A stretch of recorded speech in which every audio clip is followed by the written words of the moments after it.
It's time for Liam's weekly brushing. I do this about once a week, probably more now in the spring.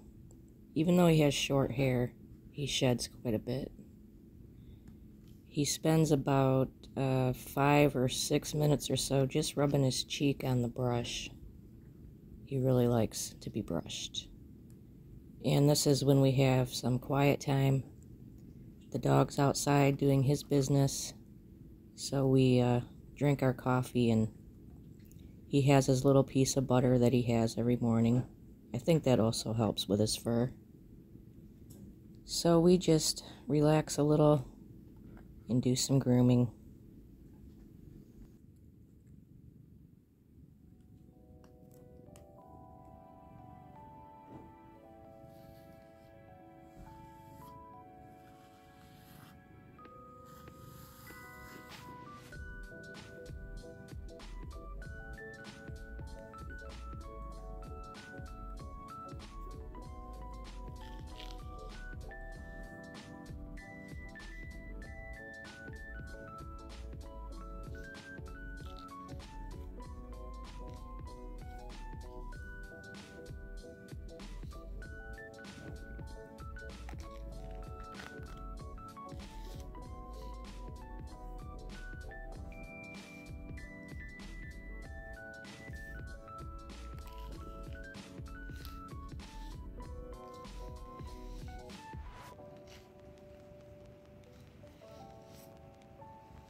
So he's had enough of that.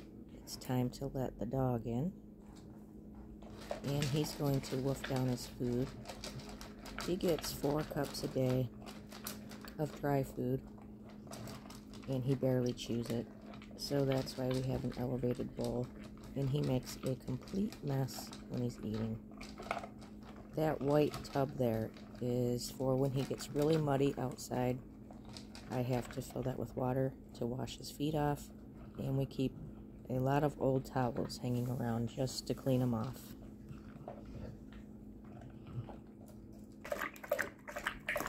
I'm sure every dog owner is familiar with this sound.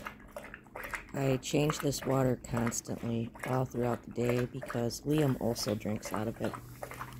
And Liam also has an automatic water feeder bowl downstairs in the basement, and he uses that quite a bit too.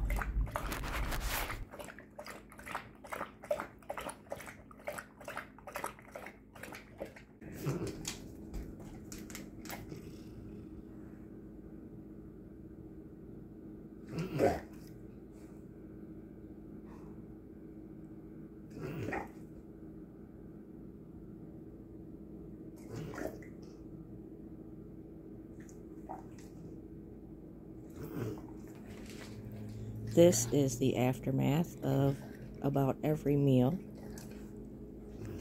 So I wash the bowls constantly, but once a week I usually give them a really good soak with hot water and a lot of soap. I also do the cat's bowls. They tend to get some sliminess in them.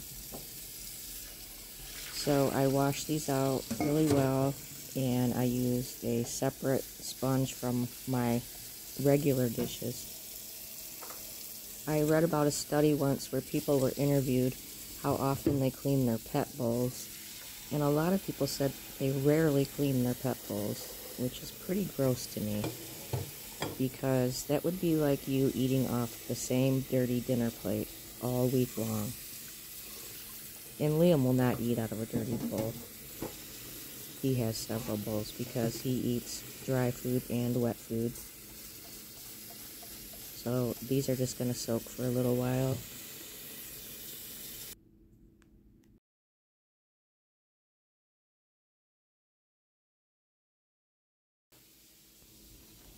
This elevated bowl does not fit in the dishwasher, and it won't fit in the sink, so I end up having to clean this out by hand. It just gets really grungy and slimy.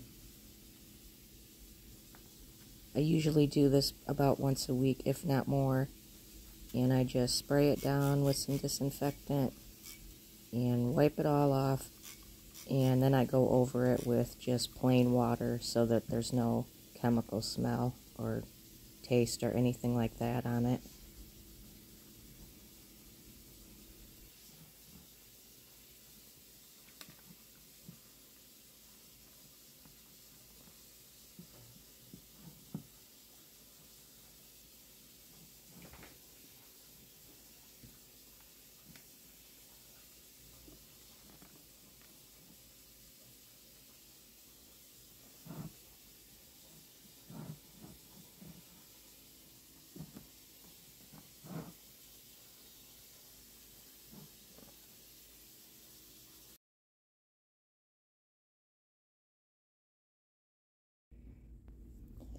Then I pick up all of their toys, the ones that I can find, so I can begin dusting and vacuuming. I use these to get hair off of the cat tree and some of the furniture. I found that the sticky roller types just really don't pick it up very well. So this picks up a lot. I also head down to the basement to see if Liam chalked up any hairballs, because that's where he does it. And then it's litter box duty, and he's very nosy about what I'm doing here. He cannot wait until that's all cleaned up so he can mess it up again. And he's just gonna go down there and see what I was doing in the basement, see if his hairballs are still down there. I didn't find any this time.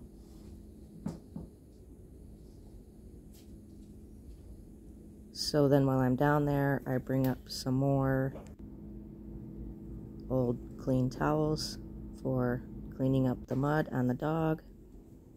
At one point, I tried to see if Loki will help me clean up the kitchen floor because it has to be swept and mopped. He really was not interested in helping me.